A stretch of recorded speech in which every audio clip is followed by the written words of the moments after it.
Good evening, ladies and gentlemen. I am the simple man of the simple brand, and my name is Noah Foster. Due to the events that have transpired, I would like to encourage you all to please consider the incredible amount of time that we'll be doing the best tonight for our own entertainment in a level of competition and showcasing. Whether you choose to watch this show or even go along with the watch along event tonight, I only wish to encourage you to just enjoy life and enjoy professional wrestling too. Thank you.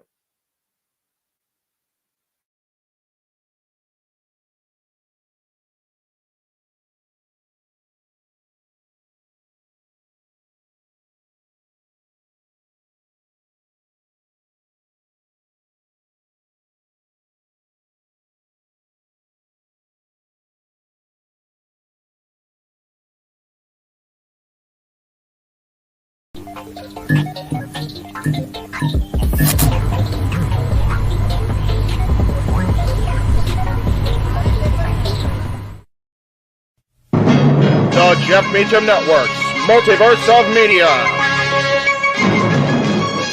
For over 15 years, the recognized symbol of excellence and the standard bearer in coverage of sports and entertainment.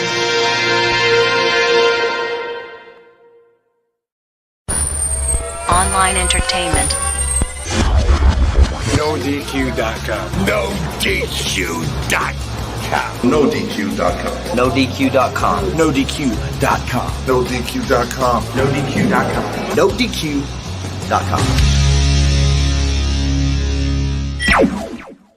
The people I know more about me know this. I am just a simple man and a lifelong fan of professional wrestling. Damn it! Whether it's the NoDQ Galaxy, the Jeff Meacham Network, the AEW crew, Indie Force, or anything related to For the Win Productions, the gears of wrestling keep on turning, and we are here to give our thoughts, previews, and predictions. Good day to you all, and welcome to our panel for this week's Simply Predicting.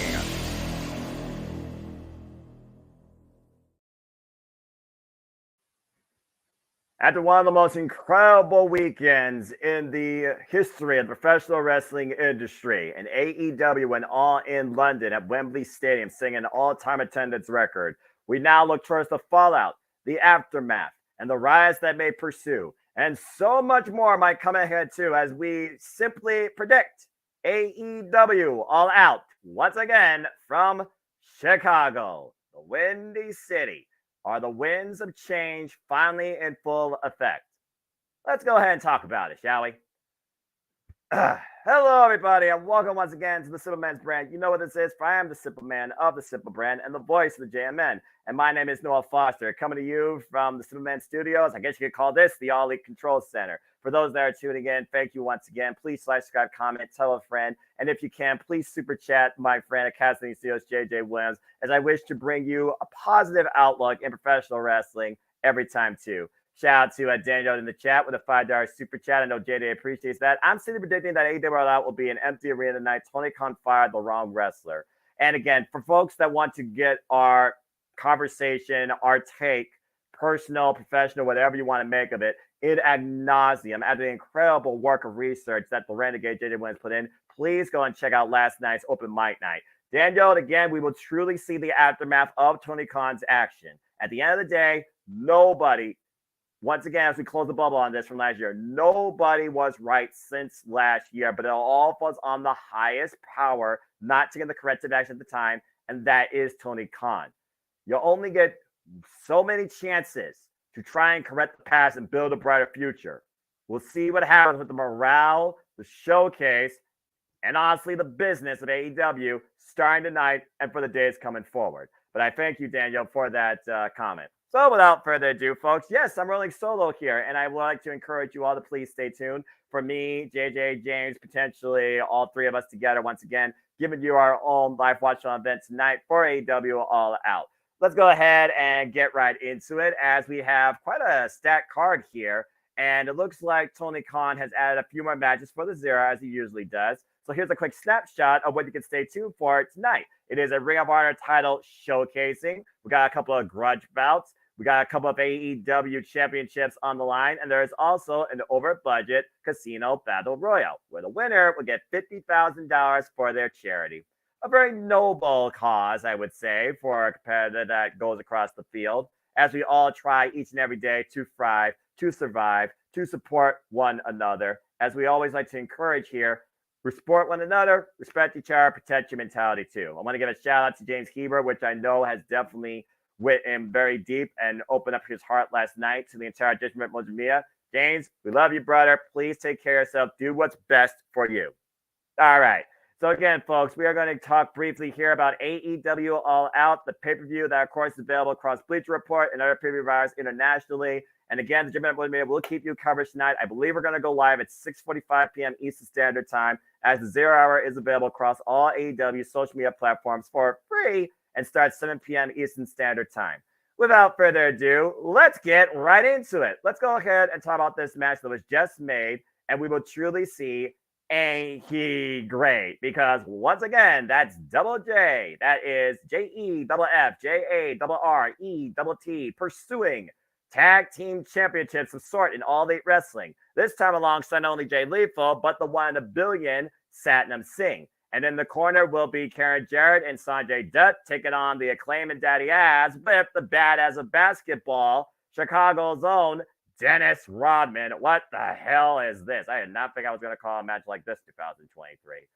All right, so simply put, let's be honest here, folks. The Acclaim won the titles against the House of Black, of course, as we saw at All In tribute to one fall of Wyndham Rotunda. An incredible match as Billy Gunn, I would say this is his final run. I don't think it's going to abruptly end. As we saw last night in Collision, they successfully defended against the formerly known Jericho Appreciation Society, the pinnacle of sports entertainment. Shout out, of course, by the way, to the Renegade, Cassidy 18 Studios. Appreciate you, brother. I'll see you for the 0 hour tonight. And please, folks, follow Cassidy 18 Studios across social media platforms. Become a member today. As I look at the poll here, shout out to the 54 of you that put in your predictions, including but not limited to King Kieta, Dwayne Atkinson, Kyle, Steve-O, Kimberly, Chumbawamba. I love that name. Jordan Johns, Big G, always happy to be here. JJ, of course, James, Polo Mike, Zero, Nikos, Shungosaku, MJF, Scarp, Gina, the Wrestling Encyclopedia, Case Gallagher. Appreciate all of you.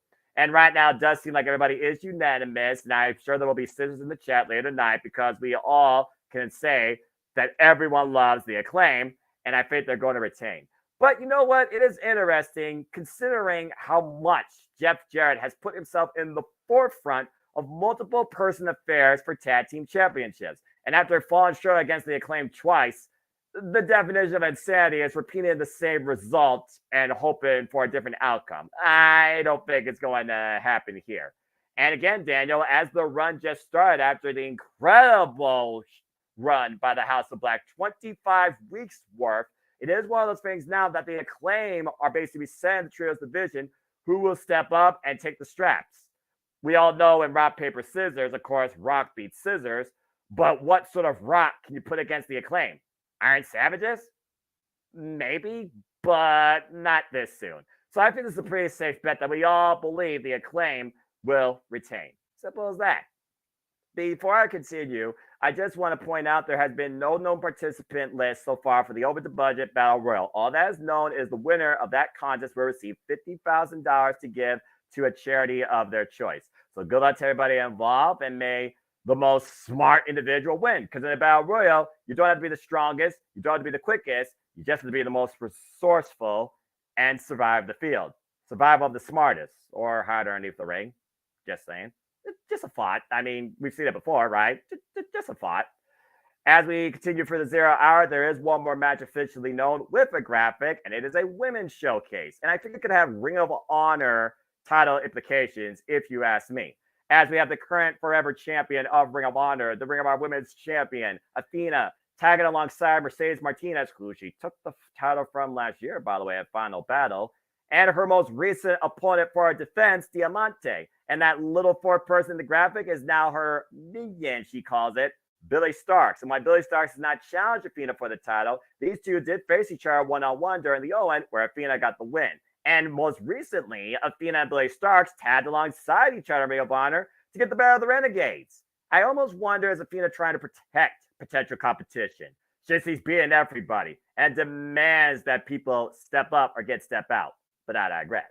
Speaking of people that step up, we, of course, on the other side have Willow Nightingale and Sky Blue, who are undefeated in a tag team action, but this time they're tagging alongside a third and the former AEW Women's World Champion, Hikaru Shida. And of course, Willow Nightingale tested Athena to her limits and beyond the most recent pay-per-view, Death Before Dishonor, while Sky Blue lost to Athena earlier this year in February. And of course, Mercedes Martinez also had the previous victory over both Hikaru Shida and Willow Nightingale. Mercedes, however, has not met Sky Blue, which I find kind of interesting to say the least. So out of this match, what can you expect? What could you hope for? What should be considered? Could we get potentially the next challenger towards Athena's Ring of Honor Women's World Championship? Could we potentially see maybe a bit more continued momentum towards this women's tag team of Willow Nightingale and Sky Blue? Athena asked Diamante to try and do something different. Well, I guess being something different means tagging alongside Mercedes Martinez, where they've gotten the better of Willow and Chris Statler a couple of times, and they also said there still is unfinished business. The most out of realm aspect here is Hikaru Shida, but she has never faced Athena, nor has never been Ring of Honor Women's Champion.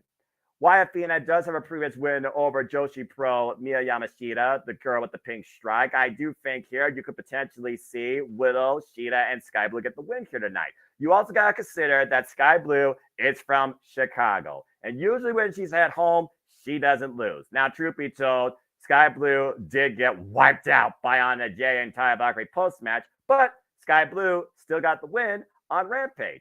I think it's going to be a win for the good people here because, again, Sky Blue will have strong momentum as a tag team, and Hikaru Shida needs a bounce back, especially after what happened last night on Collision.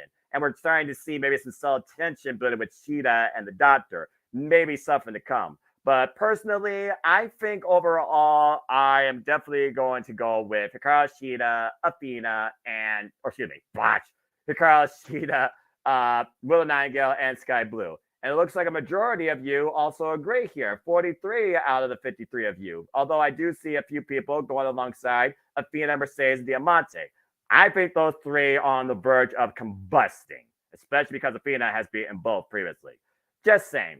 Let's go ahead and take a look at some of your thoughts here in the chat. Whoever wins in this battle royale, give the money to JoJo and her kids as a thank you for Bray Wyatt with Matunda. I love that idea. I would love to see that. And we all know how many talents heavily were influenced by the former Bray Wyatt with Matunda to the point it was an impromptu Dynamite. And let's see what else we got here. Cast at 18 Studios. Gotta get Sky Blue a big moment in Chicago, especially since a different Chicago favorite is no longer with the company. Check out last night's Might Night for more on that. T-Plug, and I agree. 110%. And Dale also saying Willow, Shida, and Sky Blue for the win.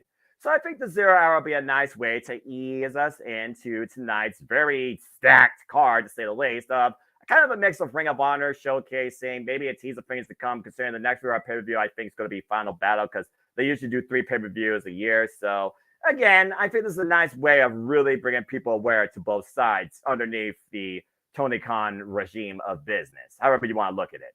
Let's go ahead and get right into the main card. And since we're talking about Ring of Honor, why do we stick with that side of things? As we learned, it will be MJF and Adam Cole defending the newly won Ring of Honor. I almost botched it again. Ring of Honor Tag Team Championships against the winners of Friday night's Battle Royale. And that was Dark Order, Alex Reynolds and John Silver. Now, for what it's worth, Alex Reynolds and John Silver are previous tag team champions for 3 different promotions, formerly known as the Beaver Boys. Take that for what you will. In CCW. And this will be their 4th chance going after some sort of multi-person gold. 2 previous attempts at the AEW were tag team championships. They fell short, trios championships. And 1 previous attempt at the AEW were tag team championships. Fell short. Since Dark Order is trying to prove something, that they can be aggressive, they can get the job done, Dark Order does matter, according to Evil Uno, who I'm sure will be in their corner, after winning that fight without honor, for this honor. On paper, I would like to see them get the moment, but I still think the best friends deserve the moment more. But speaking of best friends, why John Silver and Alex Reynolds question the friendship of MJF and Adam Cole, right now I don't think there's anything to question about. I think MJF and Adam Cole are going to retain here after beating Aussie Open with a double clothesline in the 0 hour at All In. Now they're on the main card of All Out defending these championships. And besides, Adam Cole's got bigger fish to fry. He's got to worry about the diminishing friendship with him and Roderick Strong and how the Kingdom might be preying on their Ring of Honor Tag Team Championships. Just saying. Not to mention MJF, he has prepared for his next Triple B AEW Championship defense, which will not be at this pay-per-view, but will be at Grand Slam, which we will cover. And so far, we know nothing about the 8-man in the tournament. While Roderick Strong has claimed his spot, there still has been no official graphic because we don't know the state of his neck. Something's for sure, heartache is to come for somebody towards the end of this, and that is undisputed. And I definitely have the Ring of Honor Tag Team Champions retaining MJF and Adam Cole, baby. Let's go ahead and see what you guys say about that. Daniel here, MJF and Adam Cole for the win, but I think we'll get the setup for the Kingdom to be the next in line for the Ring of Honor Tag Team Championships at Final Battle or Full Gear. A very astute point, Daniel, because again, the OGK have been pursuing the Ring of Honor Tag Team Championships since Ring of Honor's resurgence. And so far, I've come up short on the multiple encounters, even trying to influence the likes of Stokely Halfway and Jerry Lynn.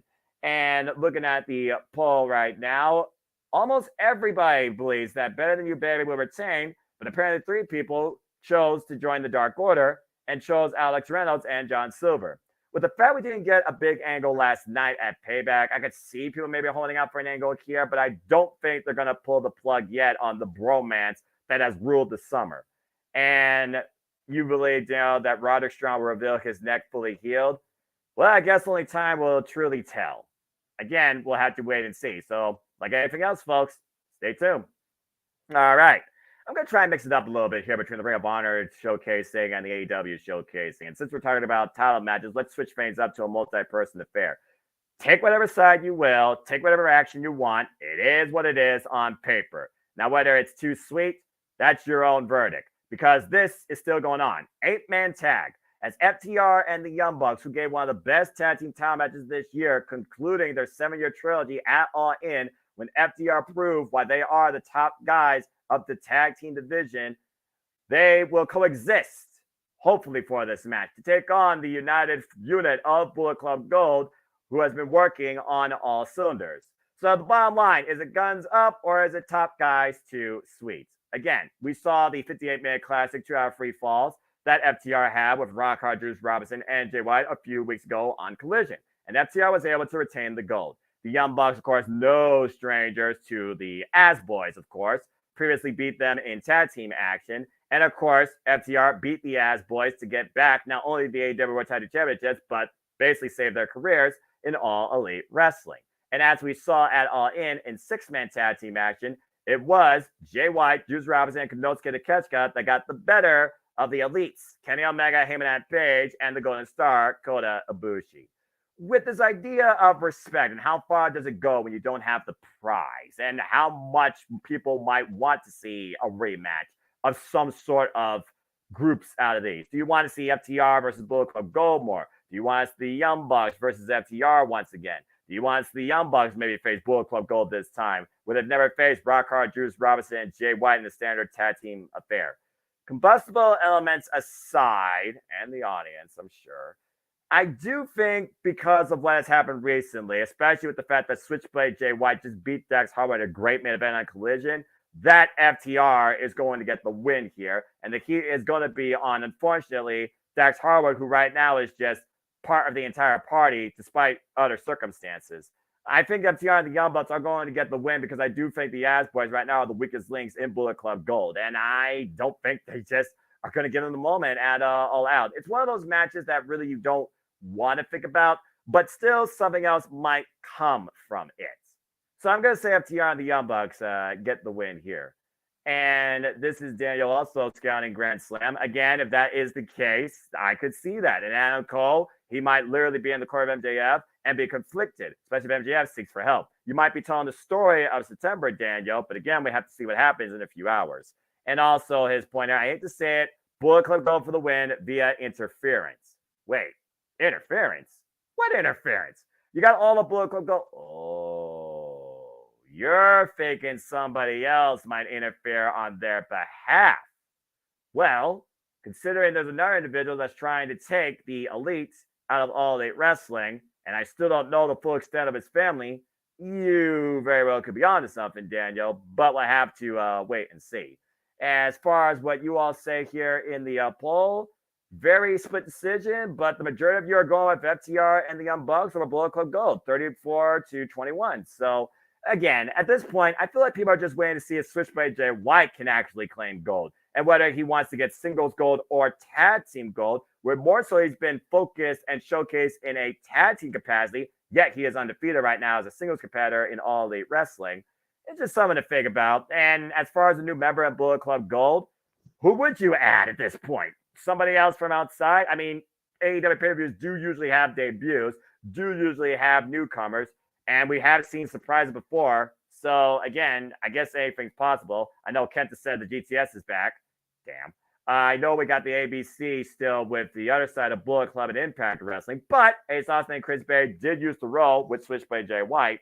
So, again, we don't know what extent Jay White's reach goes when it comes to how much of an arsenal he can grow. But there's also a lot of young, promising talent that can really use the opportunity. You think about people like Cole Carter. You think about people like Lee Johnson. Hell, you think about a big dude like Nick Camarado, which I still don't know is truly part of QTV, just to name a few. And we saw what happened most recently with AR Fox, who right now, again, is he still trying to find his way in the good graces of Darby Allin or find a new path towards success? You tell me. Again, we'll have to wait and see. I do think there's more of this match than just the 8-man on paper, though. And I do think that somebody else might actually contribute to the end decision. That much I will give you. All right.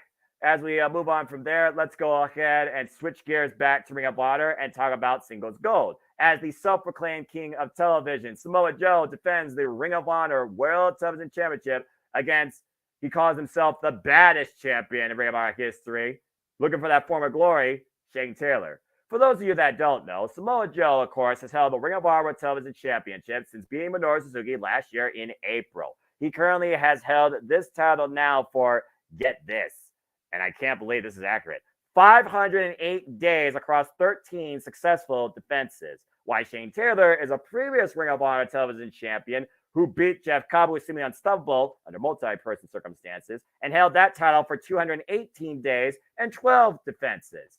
For me right here, this is just two big, mean men about to slap the daylights out of each other. But there's a lot of pride, particularly when it comes to Shane Taylor and retrieving that former glory. Why Samoa Joe right now, he basically is out to prove a point why, again, people that step up to me, you get crushed.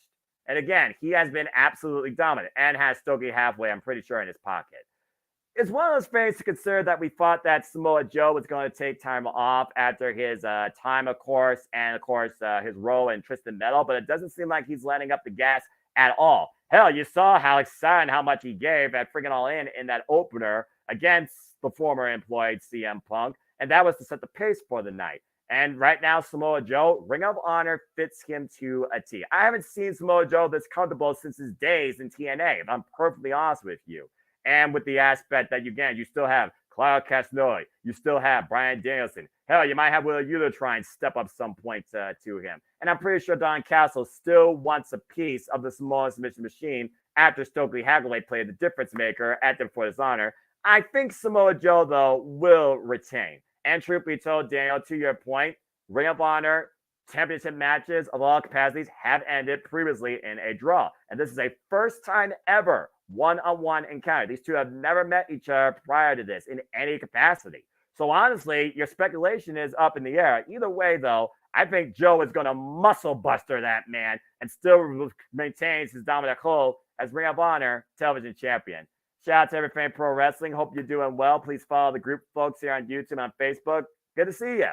And let's go ahead and see what you all are saying here in the poll for this. I would say it's going to be honorable, but it could definitely become dishonorable in a hurry. 53 of the 55 of you now I see have picked Samoa Joe to still be your reigning dominant, self-professed king of television. 97% of you went with the champ retaining. Wow. So much for Cleveland's own Shane Taylor. Although JD Gritty, he might come into play here now that I think about it. And if Shane Taylor Promotions or the Workhorsemen work on Shane Taylor's behalf, then very well a numbers game could get the advantage of Samoa Joe, even though he would kill them later. Daniel saying Shane Taylor gives Samoa Joe a fight that pushes both to the limits. Well, if you look at Shane Taylor's previous work, where he's already fought alongside the workhorse, man, he's already been pushed to the limits by the likes of the last real man professional wrestling, Silas Young.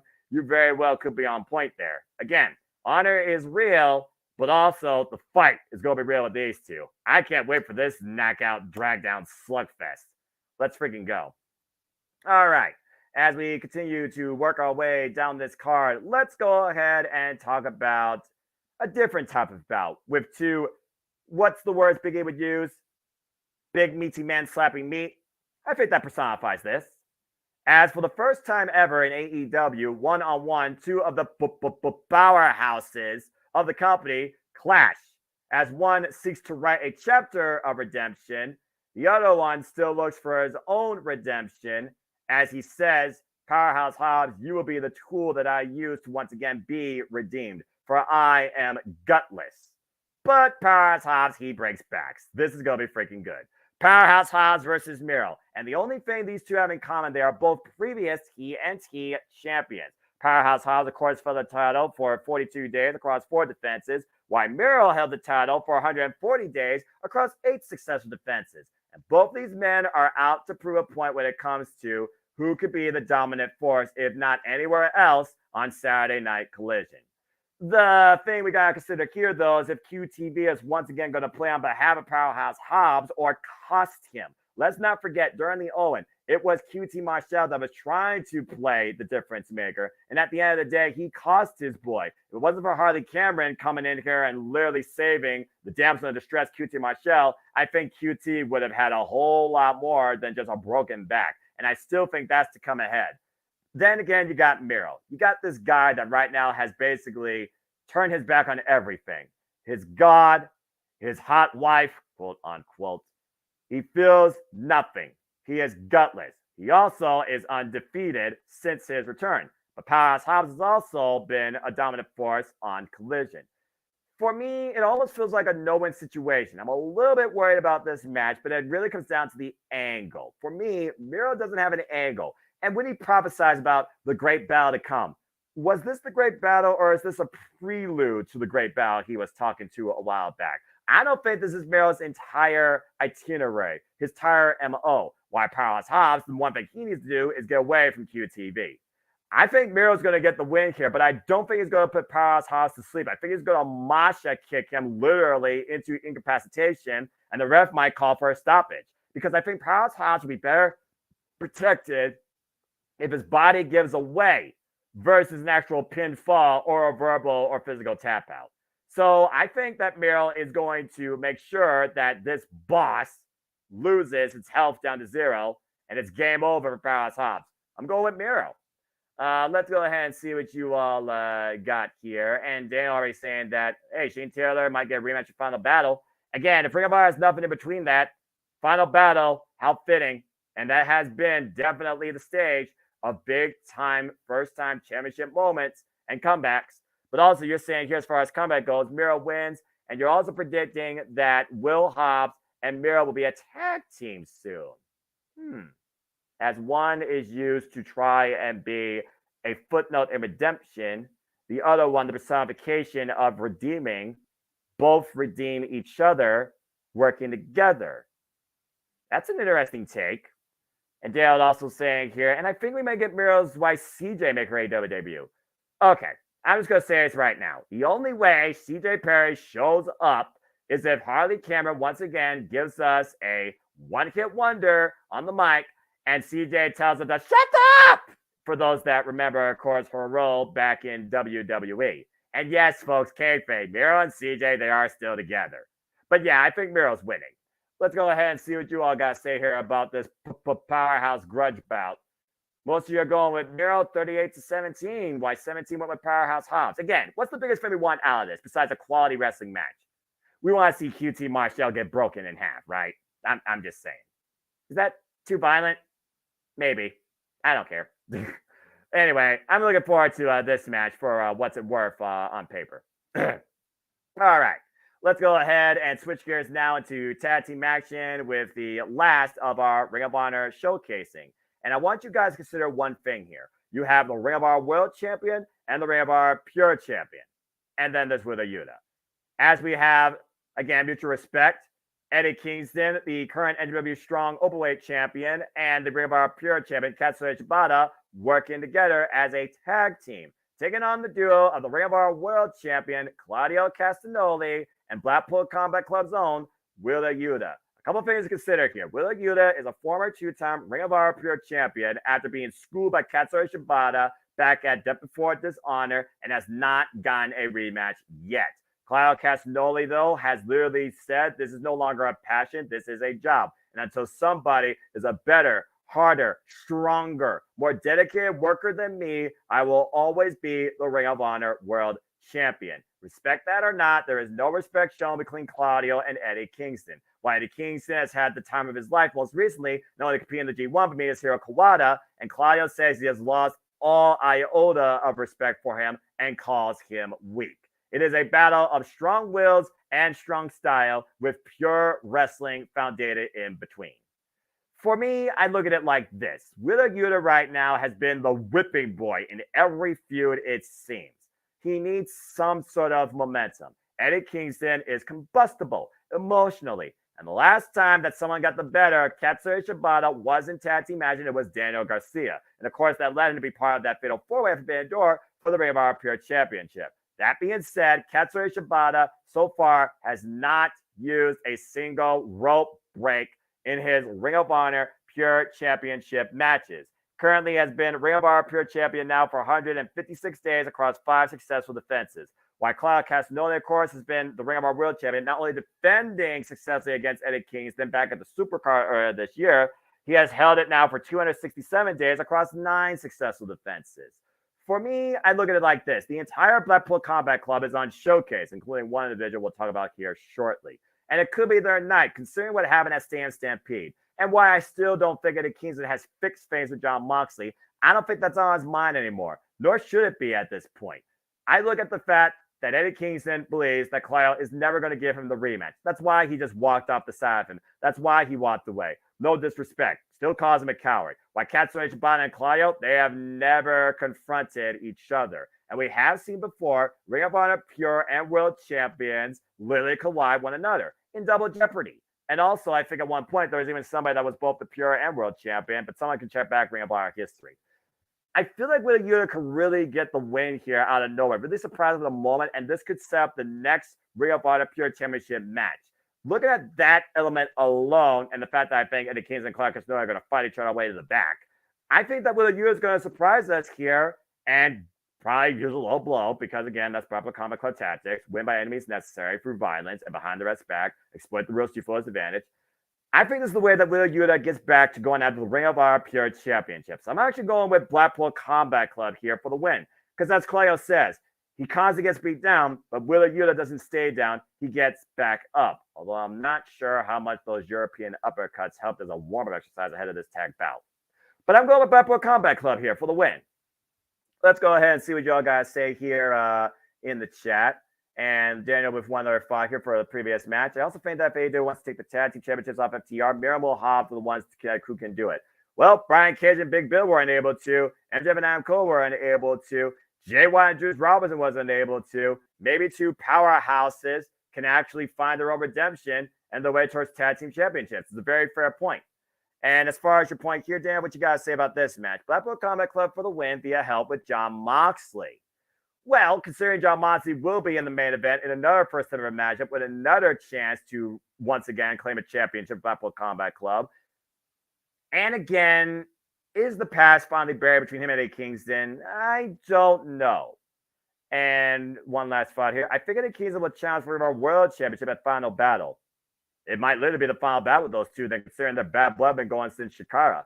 Can Eddie Kingston finally become the Ring of Honor World Champion? Is that the big question right now in everybody's minds? Why people have been scouting the idea of MJF versus Eddie Kingston for the AEW World Championship. Now, personally, I don't think Eddie Kingston is going to be part of this 8-man bracket. We still don't know any competitor for it yet. But I do think Eddie Kingston does deserve to be a world champion some point. He definitely has shown the heart for it and the passion. Now, whether or not he's reliable really comes down to your own perspective of him, whether you worked with him or have just watched him. But this year alone, especially during the summer, in New Japan, he showed how dedicated he is. And that's why he is the NW Strong Openweight Champion. And let's see what we got here. One more fight, which will lead Eddie Kingston facing John Moxley for the AEW International Championship at Full Gear. Well, wouldn't it be the first time that John Moxley and Eddie Kingston compete over a title? They made events in Full Gear in 2020 for the AEW World Championship in an I Quit match. That ended with a barbed wire bulldog choke. Jesus Christ. Again, Eddie Kingston and John Moxley, the definition of the video game. Fight forever. Let's go ahead and see what y'all got to say about this Ring of Honor tag team bout here.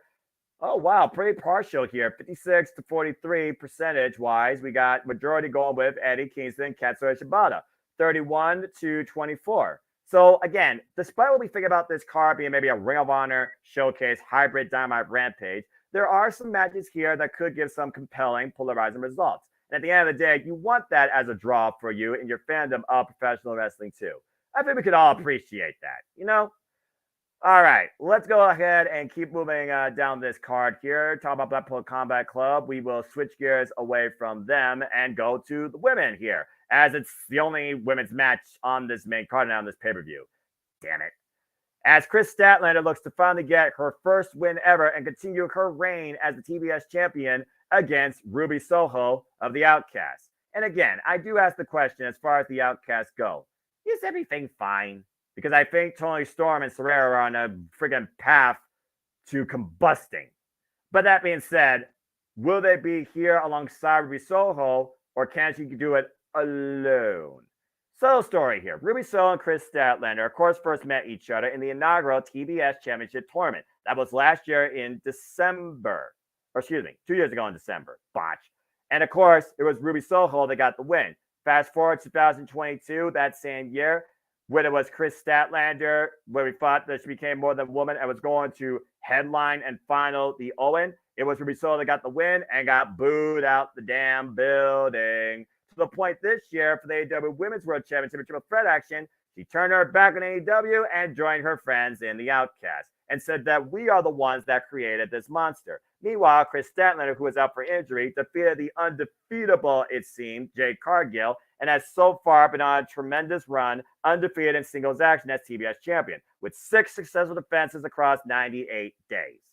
For me, I look at it simply like this. There's 2 underlying stories. You have Chris Statlander going for that win, proving that she is more than a woman and finally shutting Ruby Soho up and proving who truly is that stupid bitch. Eat your heart out, Saraya.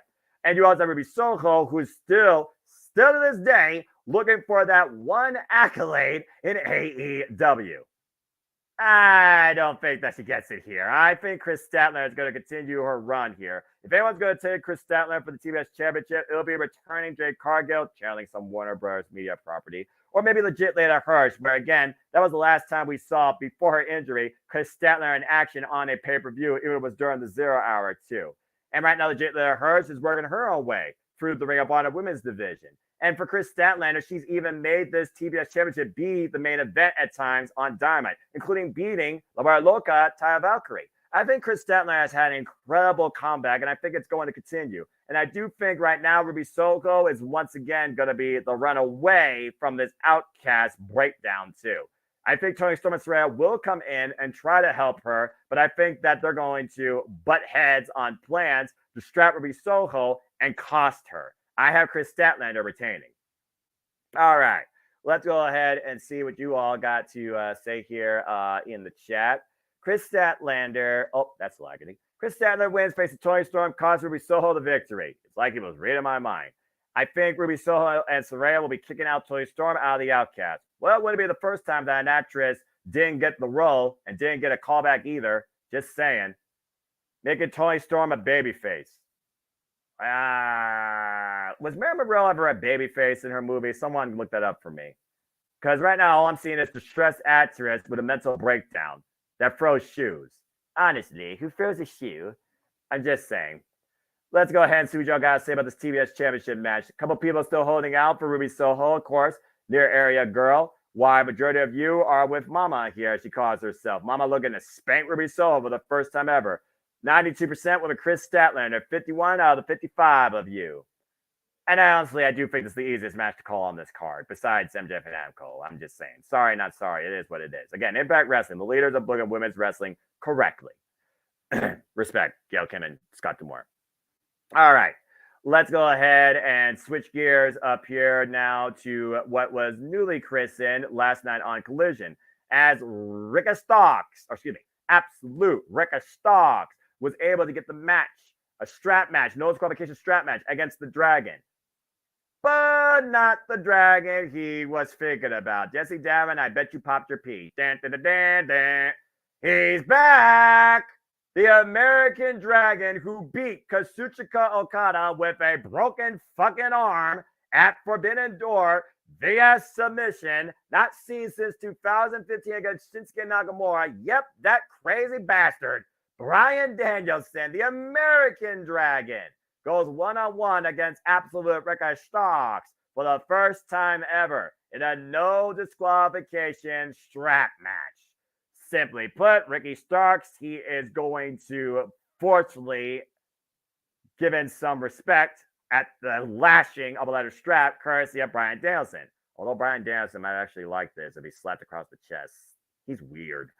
But let's go ahead and look at this, shall we? Originally, Ricky Starks, of course, he has been on a tirade, a war against AEW. So much to the point he got suspended and became a manager. And now he's managing Big Bill. How you doing? After losing out for the Real World Championship, courtesy of Ricky Dragon Steamboat being special referee and whipping him like a government mule as much as he freaking could following that contest. Got suspended for 28 days without competing. So Bryan Danielson, a guy that's no stranger to those taking on the world. He also was previously involved in a strap match for those that know from WWE when he took on RIP, The Fiend Bray Wyatt at the Royal Rumble. Great match, by the way. I suggest you all go back and watch that on the Peacock. Peacock actually gives you something good. Who would have fucking? Meanwhile, Ricky Starks, he has been owning himself in this absolute heel persona. And I do think under these circumstances, he will still be demonstrated strong. It's not the first time, though, that Bryan Danielson has put younger talent over. May I remind you of Daniel Garcia and what happened there. And this is the first time ever one-on-one encounter. And to my knowledge, I don't think Ricky Starks has been involved in a strap match. With the combustible element and the extra enforcer insurance policy, 7 foot tall, Big Bill that will definitely be at ringside. And this is not 4 corners. It's just the strap can be used as a weapon. No disqualification. Pinfall submission wins. I do think Bryan Danielson coming back all of a sudden. I can't believe he's back, by the way, this soon. I think he is going to win. If last night was the night for the Judgment Day, I could very well see tonight being the night that Blackpool Combat Club proves how real they are and own and dominate All Elite Wrestling. And Bryan Danielson leads by example. Let's not forget, Blackpool Combat Club lost at Stadium Stampede. Pressure is on them because Bryan Danielson has not been involved with them in any sort of physical action since Anarchy in the Arena at Double or Nothing this year. And it was Blackpool Combat Club that won. Since then, Blackpool Combat Club, they lost at Blood and Guts. They lost Stadium Stampede. And once again, the American Dragon Bryan Danielson right now is out to prove a point. After being one of the greatest of all time, now he looks to humble absolute Ricky Starks the hard way. And we all know how much influence Ricky the Dragon Steamboat has had on the American Dragon. Nathan, good to see you. So I definitely got Bryan Danielson winning here. And Daniel apparently agrees too. Let's go ahead and see what y'all got to say here in the chat. A majority says yes, the American Dragon, 81.5%, while 10 people are going with Ricky Starks, 44-10. It would really shock me. But then again, I do wonder, did Bryan Danielson come back too soon? Was this an audible call? Just saying. It would kind of surprise me, though, if Ricky Starks did beat Bryan Danielson here, just coming back from injury. If Bryan Danielson was not coming back from an injury, I very well would have thought about this match differently. But I can't see Bryan Danielson losing this. Sorry. There's going to be an absolute ass whipping tonight at All Out, courtesy of the American Dragon. And Ricky Starks, it's going to be televised on pay-per-view worldwide. So good luck holding that down. All right. Let's go ahead and shift gears now back into championship action as we go towards the TNT Championship, where the TNT champion, the TNT champion, Luchasaurus, will defend the title against the former 2-time TNT champion, Darby Allin. as Christian Cage and Luchasaurus have been the self-proclaimed face of TNT since Collision's premiere June 17th, beating Wardlow, who has not been seen since. And since Luchasaurus has claimed the TNT Championship, he is now going into his third defense. Darby Allin, of course, two-time former TNT champion, 214 days, first run, 8 defenses after being the American Nightmare Cody Rhodes, and his second defense went for 5 defenses before losing it to Samoa Joe. And right now, with everything Darby Allin's facing, the emotional turmoil, trying to mend bridges with AR Fox, with Nick Wayne, with trying to bury Swerve, who was literally buried in a coffin, seek and destroy. I do think Darby Allin's the guy to restore the prestige to the TNT Championship that's been brought to the hot potato title of this company. But that being said, Christian Cage has been on fire in this gimmick, working everybody, as his line says, and calling himself the self-proclaimed TNT champion now and forever with his right hand of destruction. I wonder if this actually helps elevate the TNT championship, because right now it has been a stranglehold. I kind of want to see Darby Allin win it back, but I also do wonder how soon might he lose it again. It's one of those things where if Darby Allin gets it back, while he's correct in his statement, can he back up what he says? And even though Luchasaurus has not been the champion, Christian Cage has made sure this TNT title has not been hot potatoed, hook or by crook. I feel with the fact that Darby Allin and Sting won at All Out, I don't think Darby Allin goes 2 for 2. I think that Luchasaurus will choke slam Darby Allin into oblivion, by the way, because we know that back is fucked up.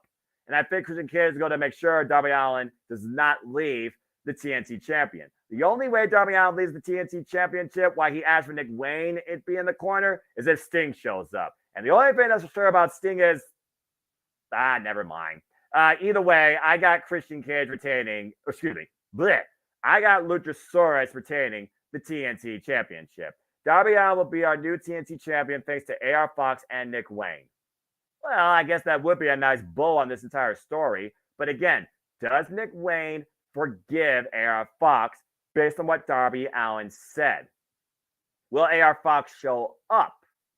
Will Swerve or the Mogul Embassy show up? Just saying, Christian Cage was buried back at Revolution by Jack Perry, and he's back and the face of TNT. Just saying. Darby Allin's got a lot more enemies than allies. Gotta go Luchasaurus for the win here because of that. Let's go ahead and see what y'all got to say about this match. A bit of a partisan decision. We got 17 with Darby Allin, while 38 believe Luchasaurus and Christian Cage will remain the face of TNT now and forever. Again, it's one of those matches that's not quite one-sided, but it does feel a bit lopsided, to say the least. All right. We got 2 matches left, and I think these are the 2 most important matches considering what could be ahead for the fall season and the individuals involved. So let's go ahead and get right into what I think are going to be your semi and main event. As Don Callis' MO with the Don Callis family, where he lost a nephew and gained a son, by God, looks to finally eliminate the cancer, he calls him, Kenny Omega, through the hands of Konosuke Takeshita. Let's go ahead and break this down. Kenny Omega and Konosuke Takeshita go all the way back to DDT Pro in 2010. Under multiple singles and tag team occasion, it was Kenny Omega, Kota Ibushi, partner in Golden Lovers, and his other partner, part of the Golden Storm Riders, that got the better of Konosuke. It was Kenny Omega, though, with a ringing endorsement that encouraged Konosuke to come be a part of All Elite Wrestling, at one point tagging alongside with him. And even at one point, Konosuke wearing the very colors of the Golden Star under the influences of Don Callis. He has been that babyface that Cinnabon has absolutely loved until Don Callis turned his heart black. And we saw that come firsthand at Double or Nothing. Since Double or Nothing, not only Kenny Omega has been pinned by Wheeler Yuta, he lost the IWGP United States Championship to Will Ospreay, but his Golden Lovers and the Golden Elite did win back at Blood and Guts. We just saw recently, though, a week ago at All In, Konosuke got the surprise roll-up pin in the 6-man tag. But Konosuke Takeshita, this is his first big-time singles match on pay-per-view. And he hasn't had a singles win on pay-per-view yet. Considering we don't know what the future of Kenny Omega holds, considering the attack at Daly's Place, considering this 8-man tournament, where Kenny Omega could very well be a viable name.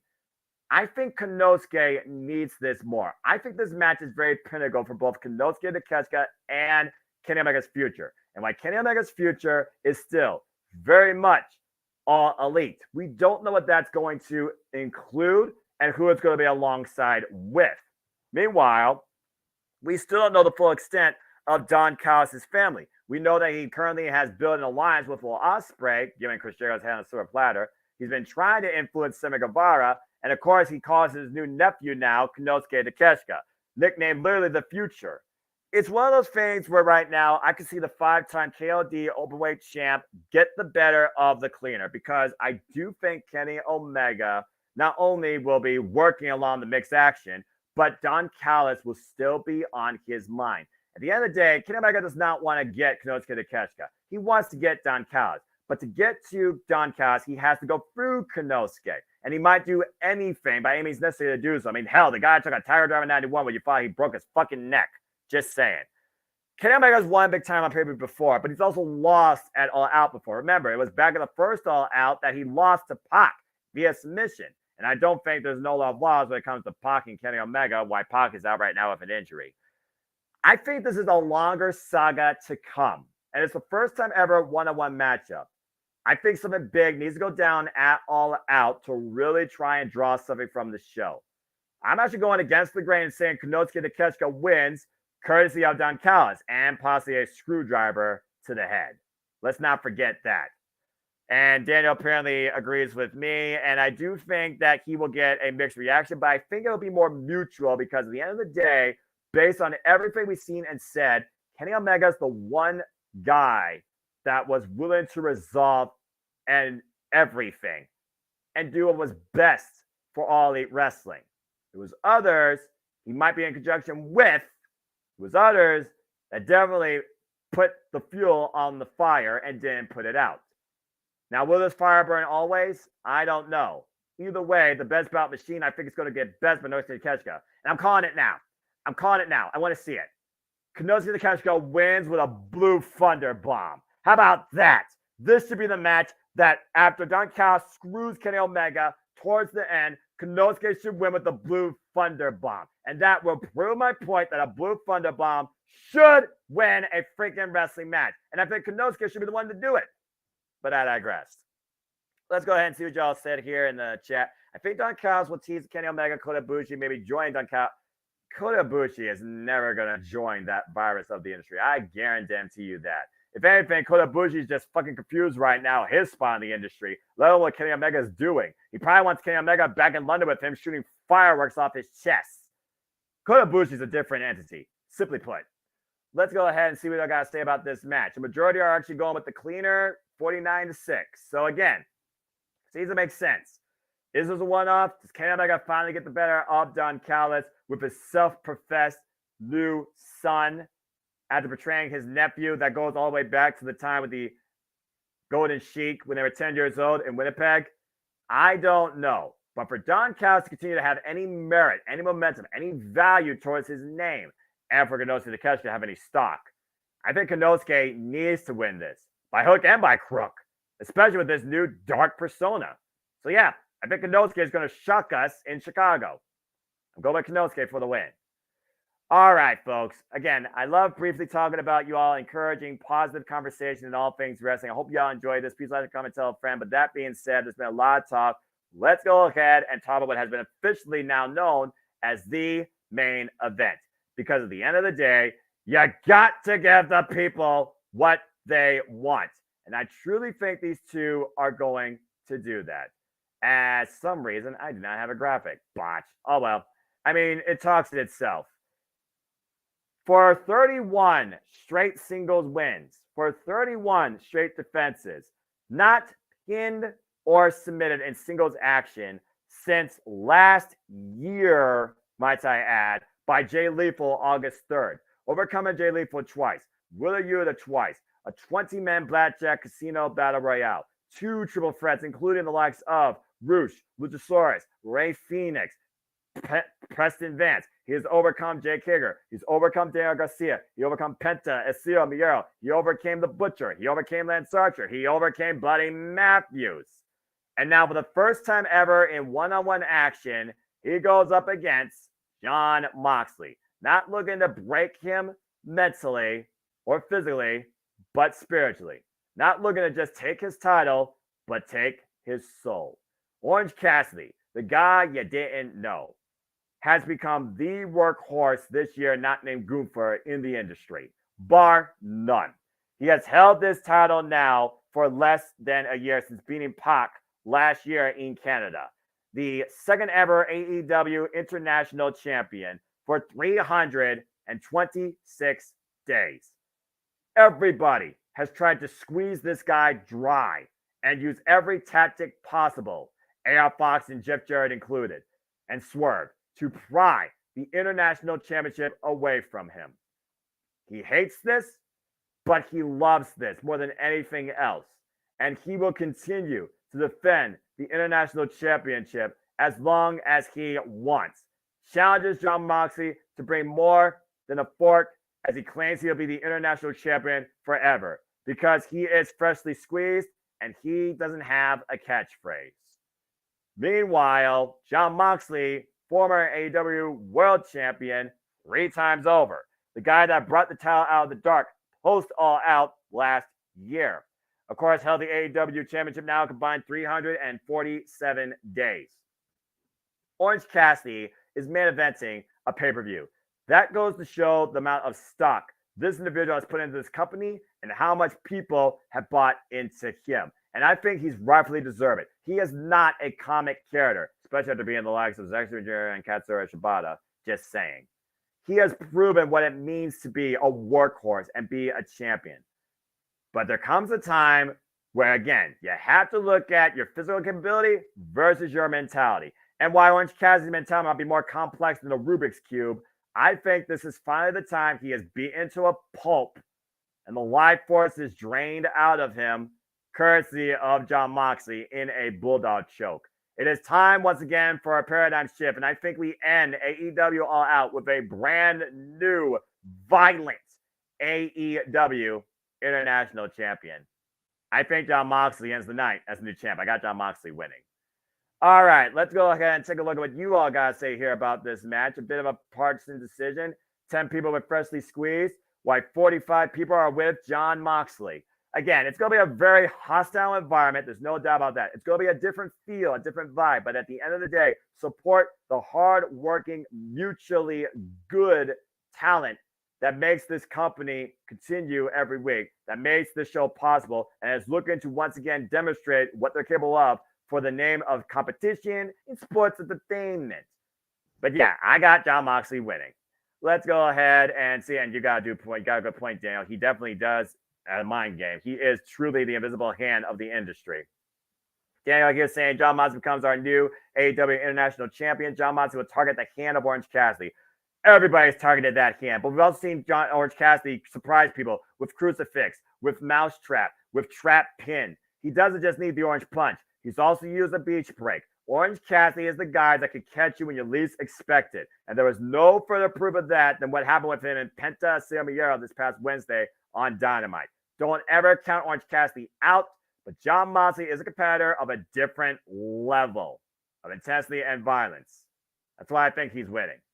And let's see here. Jon Moxley will be the one who takes from Orange Cassidy. Orange Cassidy will be taking a break and then comes back on a quest for the AEW Championship. Ooh. Well, I mean, Orange Cassidy did have one previous chance at the AEW World Championship in triple threat at Double or Nothing against Kenny Omega and Pac. If it wasn't for Don Callis and the Elite at the time, the Good Brothers, very well could have had a freshly squeezed champion carrying that AEW World Championship in his backpack. Either way, he said the backpack constantly gets heavier and heavier. For the first time in over a year, it will finally be a lot lighter. Jon Moxley leaves AEW International Champion. Whew. Well, that being said, that concludes this stat card. Again, I'm very interested to see what happens tonight because, again, this will set up the fall season. As, of course, we have AEW Grand Slam. We have Wrestle Dream Army Antonio Inoki. We know AEW Full Gear is official. And I got to imagine they're going to have Final Battle. And that'll probably conclude out AEW 2023. Now, again, will they end strong? Will they burn in flames? Will they build on the ashes and rise once again? You tell me. And that video can start tonight with what happens in All Elite Wrestling. But we got about 3 hours till then. So thank you all for tuning in. Let's go ahead and look at some of your comments here on the forum. Going to be a hostile crowd for sure. Average AEW pay-per-view. $50 episode of Diamond. Not a bad card. AEW, yeah. Average me from a horrible show in my picks last week. Avenge me. I see. Botch. Hey, good luck. Nope. Let's freaking go. After full game predictions, I'm, again, James, enough of a love, brother. John might win, but Orange is going to find a way, and I want him to win. Well, way to hold out. Can't wait, and not a bad card. So, again, some mutually respectable, positive comments I see here. And again, I do appreciate you all for tuning in. So unless there's any super chats across Cassidy Studios, I think we will conclude, and I'll leave you to your day too. Just imagine when Cassidy does become the AEW champion. Imagine an orange strap. Yeah, I can see that. After all, got to get the people what they want. And Orange Cassidy's done that every week now for the better part of this last year. Respect. Like it or not, damn sure you should respect it. And I hope you respect this simple take on this solo expedition of City Predicting. Thank you once again for tuning in. Stay tuned for the upcoming City Predictings. And of course, this week, it's not letting up anytime soon. I, of course, have Victory Road, NXT No Mercy, Wrestle Dream, Fastlane, Battle for Glory, Full Gear, and Survivor Series currently now known. And of course, in conjunction with most of these, you'll find Jumping Up Live Watching events. Find me and JJ's call last night at Payback with special guest Jeff Meacham. We got All Out Tonight with me, James, and JJ. Then we go to Victory Road, Impact 1000, NXT No Mercy, Wrestle Dream, Fastlane, and Bound for Glory. I'm sure someone else might pop up in between. Again, if you want to hear ad nauseum what we all had to say about this incident of CM Punk versus the world and closing the bubble on this once and for all, please go check out last night's Open Mind Night, available across the Japanese multiverse of media. And again, you can follow me on YouTube at Foster1916 for all things wrestling. Shout out, of course, to my entire HW family on Twitter and our social media platforms too. And as always, I keep you informed with prediction leagues, updates, forums. I simple hello, positively informed professional industry too. Find me on the Twitter. That is the banner right there. And Foster1916. Follow the Simple YouTube. Let your voice be known in my simple assessments, also under the community tab at Foster1916. And as of right now, you still have 3 hours to fill out the form and join the All Elite League if you haven't already. And again, AEW crew, let's freaking go, because All Elite brought us together, and we will continue to stay together through the industry, no matter what. And please check out my friends on our AEW View podcast, Impromptu. We just got done with 2 quick episodes recently, and we'll do one more this week following the fallout on AEW Dynamite and what transpires at AEW All Out. Shout out to the queen of AEW, Megan Chiva, Kim Mary J, where Mary J continues to prove that J is worth more than gold. Please follow her on the social medias, folks, her continued wrestling journey, as she is just a little over a year in her career, and follow her home promotion in Wood Green Wrestling. Of course, that's WGW on your social media platforms, Hustle Wrestling. So again, follow her on her journey. Check out the newest affiliate of the Jimmy Media, Datilla, where it's always wrestling time with some Power Rangers content as well. Check out the Renegade, JJ Williams, and me and him call the action night with James. Follow Casting Studios, become a member today. Vote in the latest subscriber poll. See what match me and JJ call next, exclusively for members only. And stay tuned for me and JJ for a simple take, a double take on the 2 AEW pay-per-views, and also a simple take on WWE Payback. Whether they're all one show or 2 different shows, that remains to be seen too. But as always, I'd like to conclude, for I am but a simple man and a lifelong fan of professional wrestling. Damn it! As I wish to always encourage in you that there are no winners, there are no losers, there are no betters. Just fans with opinions with this passion we all share. At the end of the day, folks, support one another, respect each other, protect your mentality too. Treasure your families. Always a pleasure, Daniel, to do this for y'all too. And just enjoy life and enjoy professional wrestling. It truly is as simple as that. With that being said, thank you so much once again for tuning in to the Simple Man's brand and his simple thoughts and overall his predictions. Please like, subscribe, comment, and tell a friend. Hit the bell videos live on demand on this channel and in the channels here in the multiverse of media. Excuse me. Again, I'm approaching my 5-year YouTube anniversary, so we'll see what happens in October. I might do a special live stream. Who knows? Hit the bell notifications videos live or on demand. Of course, subscribe button. I assure you, our passion, our content creativity is not laying out anytime soon. Until then, I'll see you virtually at ringside in the live Watch All That booth on the multiverse of media tonight, 7 p.m. Eastern Standard Time, as me and my affiliates will keep you in tune with everything that goes down tonight at AEW All Out.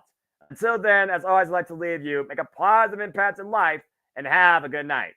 I am AEW, but I also am simply forever grateful for professional wrestling too. Have a good day, folks.